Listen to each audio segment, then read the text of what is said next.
Ngunit ang mga epekto nito ay hindi alam. Ang panonood ng Baeksa na humihinga, ang sigaw nito ay nagpapadala ng panginginig sa kanyang gulugad.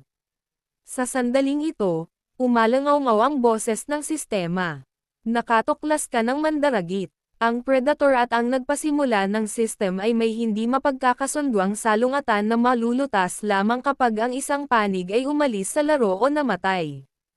Ang hinahabol na biktima. Kung pumatay sila, matatanggap ng mandaragit ang lahat ng binili ng kabilang partido.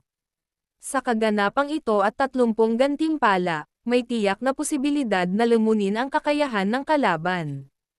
Ang mandaragit ay hindi gagantimpalaan para sa pagpatay sa biktima, ngunit ang 100 ay maaaring lumunin ang mga kakayahan na mayroon na ang biktima. Posibleng makuha ang pamagat ng mandaragit sa pamamagitan ng ilang mga espesyal na item. Matapos basahin ang pagpapakilala sa Baeksa at Predator, nagkaroon ng plano si Lian. Dahil ang mga bala ay hindi epektibo, itinabi niya ang kanyang baril, naglabas ng punyal, at sinaksak si Lich Jeongvo. Nang makitang sinisingil siya ni Lian, ngumiti si Lich Jeongvo. Malaki pa rin ang tiwala niya sa kanyang Baeksa, at ang ulo ng ahas ay tumakbo patungo sa leeg ni Lian na kasing bilis ng kidlat, na kumagat pababa. Nang malapit ng magbanggaan ang dalawang panig, yumuko si Lian sa kanyang mga tuhod at nagpapuwersa mula sa kanyang baywang, na dumausdes pababa sa lupa.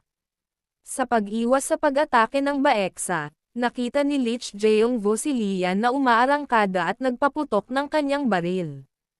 Iniusog ni Lian ang kanyang kutsilyo, at ang bala ay lumipad sa balikat ni Lian at nawasak ang kanyang manggas.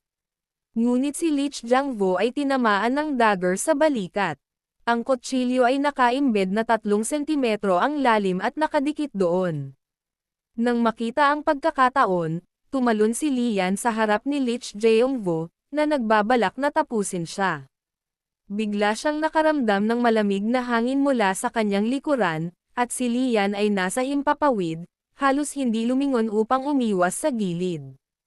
Pero nag-iwan pa rin ng sugat sa katawan ang Baeksa. Sa pagtitiis sa sakit, tumalikod si Lian at sumipa. Sinipa si Lich Jeongvo at inilabas ang kanyang baril para barilin si Lich Jeongvo. Ngunit ang mga bala ay nakaharang lahat sa Baeksa. Ang bilis ng Baeksa ay masyadong mabilis at maliksi sa makipot na koridor, makakatalon lang si Lian para maiwasan ito. Naghanap siya ng pagkakataong barilin ang ulo ng ahas, ngunit hindi ito epektibo. Nagulat si Lian nang atakihin siya ng Baeksa.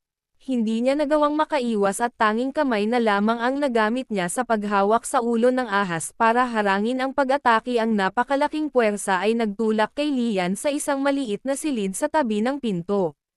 Pinagmasdan ni Lich Jeongvo si Lian sa buong lakas ng pag-atak ni Baeksa, umuungol.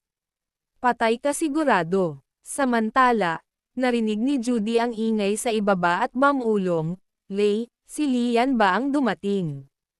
Nagpatuloy si Lei sa pagkagat sa mga lubad, sa pagkakatali sa mga kamay ni Judy, sa wakas ay nakagat ng maliit na butas at hinugot ang lubad. She whispered, never minding, at tumalon siya sa bintana. Bilisan mo ang pagtakbo. Walang silbi ang sino mang darating. Hindi pwedeng patayin ang halimaw na ahas na iyon. Hindi pa ako nakakita ng ganoong halimaw sa buong buhay ko.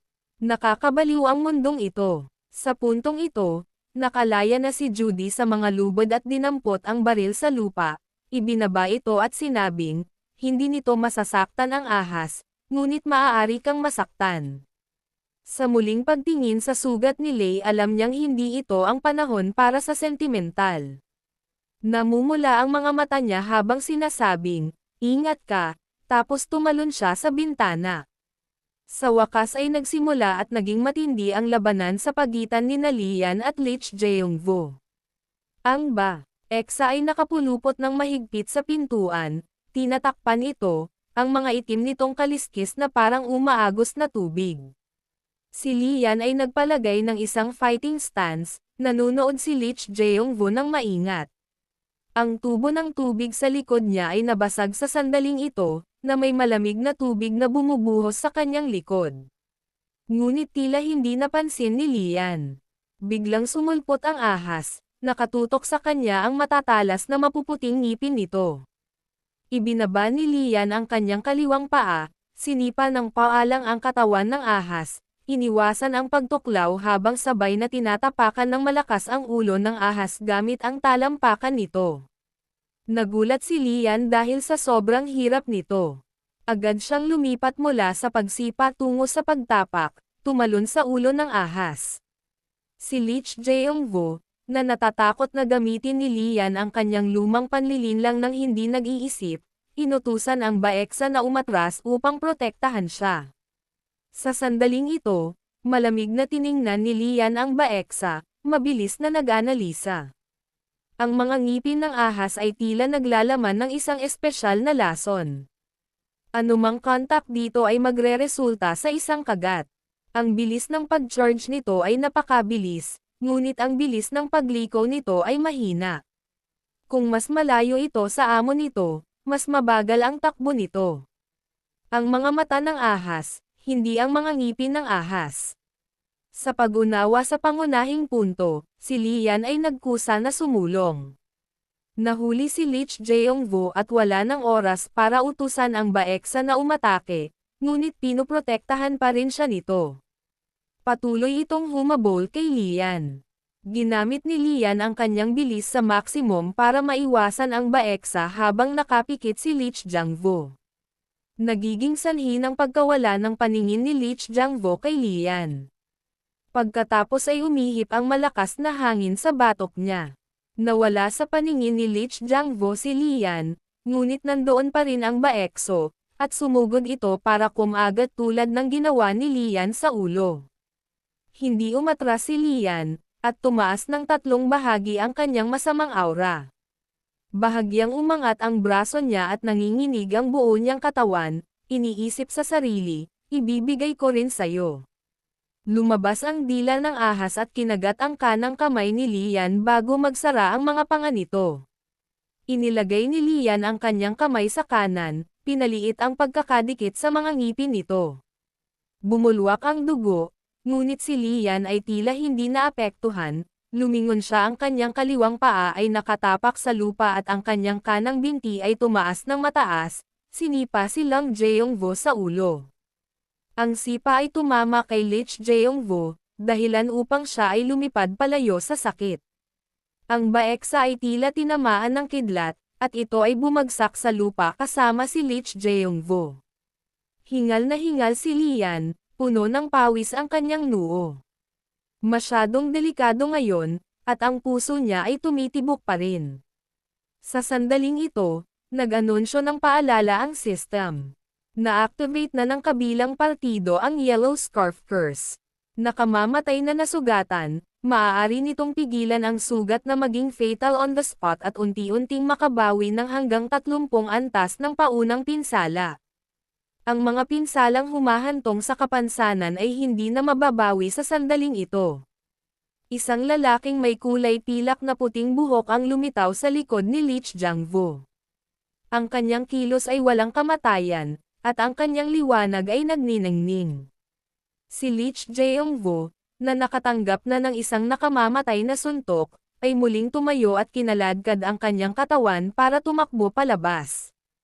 Kinagat ni Lian ang kanyang mga ngipin at sinubukang bumangon upang habulin siya, ngunit pagkatapos ay tumingin sa kanyang kanang kamay at nakitang wala na ang kanyang singsing na daliri at kalingkingan, ang sugat ay dumudugo ng husto.